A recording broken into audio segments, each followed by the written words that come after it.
Hello friends, hope so you all doing great. आज की video उन स्टूडेंट्स के लिए है जो रिसेंटली चाइना मूव करना चाहते हैं अपनी स्टडी पर्पज़ के लिए। तो सबसे पहली जो चीज़ आपने देखनी है वो ये है कि डे बाय डे पॉलिसीज़ जो हैं वो चेंज हो रही हैं रिगार्डिंग कोविड-19 और रिगार्डिंग ट्रैवलिंग और अदर इस तरह की जो फॉर्मेलिटीज़ हैं।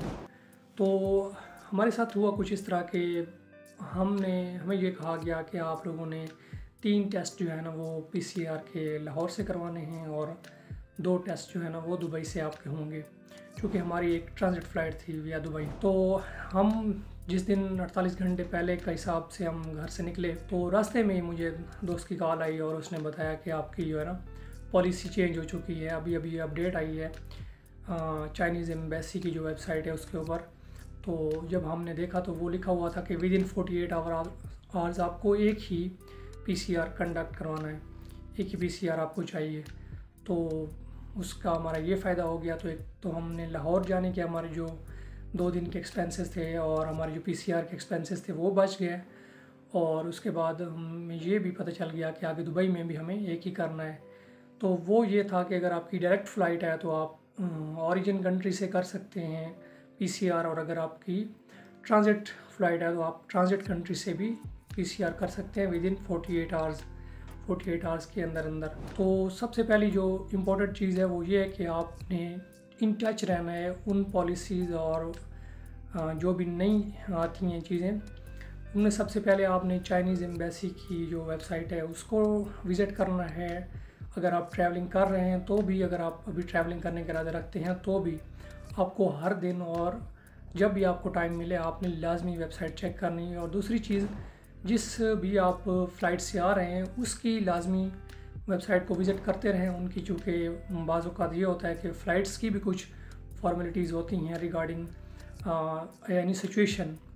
तो तीसरी चीज़ ये है कि यूनिवर्सिटी के जो आपके ऑफिशियल्स ग्रुप्स हैं उनको भी आपने इस जहन में बात रखते हुए कि कोई नई पॉलिसी तो नहीं आ गई ट्रैवलिंग के रिलेटेड, तो उनको भी मस्ट विज़िट करना है। अगली ये चीज़ है फ़्लाइट। फ़्लाइट तो आप या तो ट्रांजिट ले सकते हैं और या फिर आप डायरेक्ट ले सकते हैं। डायरेक्ट का ये होता है कि वो आपको एक्सपेंसिव पड़ती है कदरे, और जो आपको ट्रांजिट होती है वो कदरे सस्ती होती है। लेकिन ट्रांजिट फ़्लाइट लेते वक्त ये लाजमी ख्याल रखना है कि जिस कंट्री आप जा रहे हैं वहाँ पे आपका रहने का और खाने पीने का क्या इंतज़ामात हैं। अगर तो वो वहाँ कोई आपको होस्ट कर रहा है तो फिर तो आपके अखराजात बच जाएंगे। अदरवाइज़ आपको चाहिए कि आप एग्जैक्ट जो इन्फॉर्मेशन है वो लाजमी लेके जाएँ। जैसे हमें कुछ स्टूडेंट्स पहले बता रहे थे जो हमसे पहले गए हैं कि आपके जो अखराजात हैं वो जो उन्होंने कोई अमाउंट बताई, पर जब हम वहाँ पे पहुँचे तो हमें पता चला कि दुबई बहुत एक्सपेंसिव है और जो हम एक आइडिया रख के चले थे अमाउंट का उससे बहुत ज़्यादा हमें रिक्वायर होगी। क्योंकि वहाँ पे अगर आप 16-17 किलोमीटर की टैक्सी ड्राइव लेते हैं तो आपको 100 दिरहम कम से कम पे करना पड़ता है।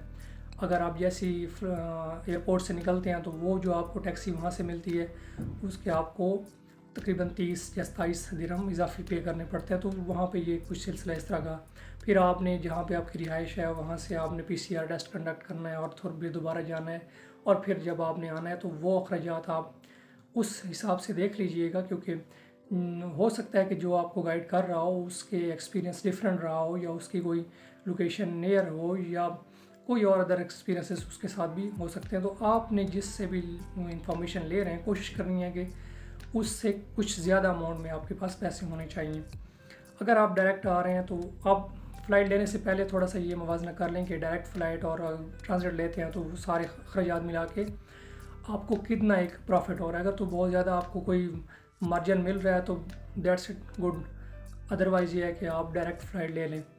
उसके बाद जो नेक्स्ट चीज़ है वो ये है कि जिस कंट्री भी आप ट्रैवल कर रहे हैं उसमें आपको ये पता होना चाहिए कि अगर आप डायरेक्ट चाइना आ रहे हैं तो आपको पता होना चाहिए कि यहाँ पे कौन सी ऐप्स चलती हैं, कौन सी सोशल मीडिया ऐप्स, या आप कंटेक्ट किस तरह करेंगे।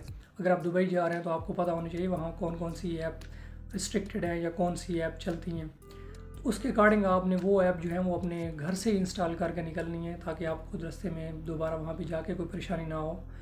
और तीसरी जो चीज़ है वो ये है कि जिस भी कंट्री में आप जाएँ उसकी करेंसी, अगर आपकी ट्रांजिट फ़्लाइट है किसी कंट्री से या आपकी डायरेक्ट फ़्लाइट है तो लाजमी करेंसी एक्सचेंज करवा के निकलें। यहाँ पे करेंसी एक्सचेंज का आपको बहुत प्रॉब्लम होगा, क्योंकि यहाँ पे आपको रेट आपकी कंट्री के अकॉर्डिंग नहीं मिलते, बल्कि बहुत ज़्यादा उसको मार्जिन होता है। अगर आप अपनी कंट्री से करवा के आते हैं, कोई अच्छे रेट्स मिल रहे हैं, तो जो इंटरनेशनल मार्केट के कोई करीब तो आप लाजमी ही अपने कंट्री से करवा के आए, अदरवाइज़ आपको यहाँ पे एक प्रॉब्लम फेस करने पड़ सकते हैं। अच्छा, सिम कार्ड का जो दूसरा यूज़ है वो ये भी है कि सिम कार्ड में अगर आप चाइना में आते हैं डायरेक्ट, तो आपको यहाँ पे हर जगह पे आपको QR कोड लेने पड़ते हैं, ग्रीन कोड लेना पड़ता है आपको।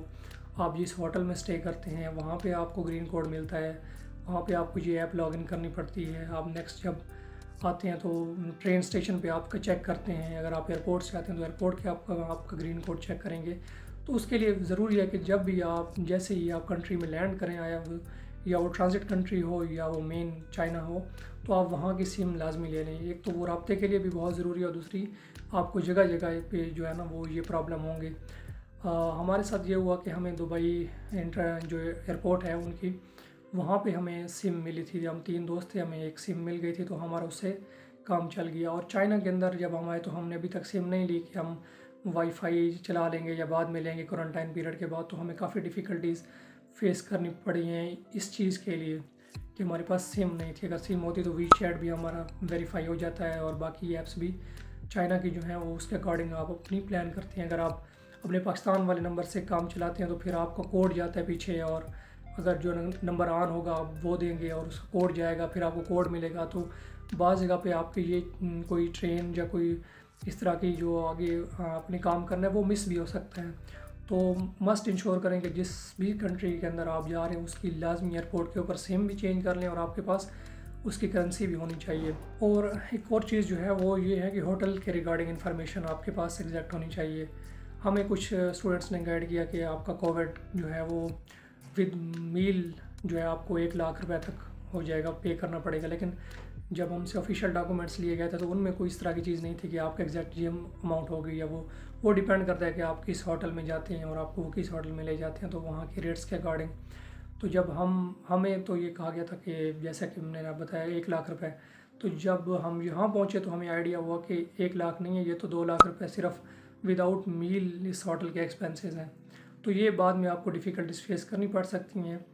कोशिश करें कि उस होटल को आप करेंसी मौजूद होनी चाहिए आपके पास उस अमाउंट में, ताकि आप होटल की जो बिल है वो करेंसी में पे कर सकें। अदरवाइज़ आप मास्टर कार्ड अगर यूज़ करते हैं तो वहाँ पे आपको ये होगा कि आपको करेंसी जो चेंज होगी आपकी मास्टर कार्ड के अंदर, बहुत ज़्यादा आपको टैक्सेस पे करने पड़ेंगी, और चेंज के मार्जिन के अंदर भी बहुत ज़्यादा फ़र्क होता है। इंटरनेशनल मार्केट में जो रेट है और जो इधर वो होटल वाले आपसे चार्ज करेंगे उसके अकॉर्डिंग, तो वो बहुत ज़्यादा मार्जिन हो सकता है। तो इन चीज़ों को मद्देनज़र रखते हुए कोशिश करेंगे आप जितनी भी आपका अमाउंट का आइडिया है उससे कोई ज़्यादा ही लेकर निकले, और कोशिश करें कि जो भी होटल्स और इन चीज़ों की इंफॉर्मेशन है वो ट्राई करें कि आप एग्जैक्ट उनकी वेबसाइट से जाके ले लें, क्योंकि यहाँ पे डिफरेंट स्टूडेंट आते हैं और हर कोई डिफरेंट होटल में रहता है, तो उनके अपने एक्सपीरियंसेस होते हैं, तो वो शेयर कर सकते हैं जिस तरह के हम आपको बता रहे हैं। तो हो नहीं सकता कि आपके साथ भी वही होटल मिले और आपको भी वही एक्सपीरियंस हो, तो इसलिए पहले से ही इस हवाले से तैयारी करके आइएगा। बहुत शुक्रिया, थैंक यू वेरी मच।